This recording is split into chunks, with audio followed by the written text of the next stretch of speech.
देखो, मैं इस बात को बहुत अच्छे से मैं कहना चाहता हूँ, कोई भी संस्था हो, अगर वो जनता के लिए काम करे, अच्छा करे, भाई वो चीज़ उनकी सराहनीय मानूंगा मैं। परंतु अगर जिन बुनियादों पर देश खड़ा है, उन बुनियादों को मिटाने की कोशिश करें तो इससे गलत चीज़ नहीं हो सकती। मतलब आप कुछ भी कहें, नथुराम गोडसे एक आतंकवादी थे, उन्होंने राष्ट्रपिता को गोली मारी, तो उनको किसी भी तरीके से आप एक ऊपर एक पद पर बिठाकर, एक पेडिस्टल पर बिठाकर उनकी पूजा करना, ये देश के प्रति गद्दारी मानूंगा मैं इस चीज़ को। पर जो अच्छा काम कोई कर रहा है उसकी मैं सराहना भी करूंगा। भिवानी जिले में 2 एमपी बीजेपी के हैं, 3 विधायक बीजेपी के हैं, मंत्री बीजेपी के हैं। हमारे इलाके से बने हुए हैं, तोशाम हल्के से जो विधायक हैं वो मंत्री भी हैं। उसके बावजूद यहाँ ऐसी स्थिति खड़ी हुई, ये शर्मनाक बात है।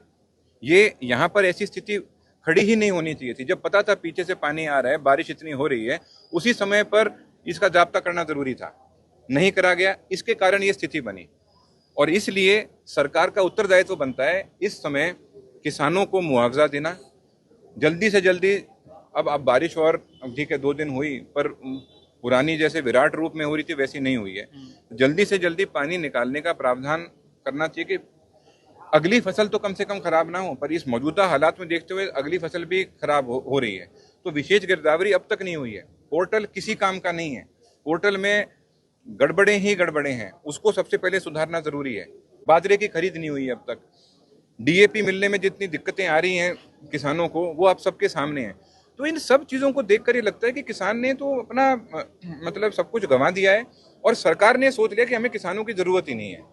क्योंकि मैं फिर से आग्रह करूंगा, मैं ये मांग करूंगा हम सब की तरफ से, पार्टी की तरफ से, जिले के सभी लोगों की तरफ से, किसानों की तरफ से, कि आप अब तक जो हो गया, आज से ही आप इस चीज़ को सुधारने में आप अगर कदम उठाएंगे, हम उसकी भी सराहना करेंगे।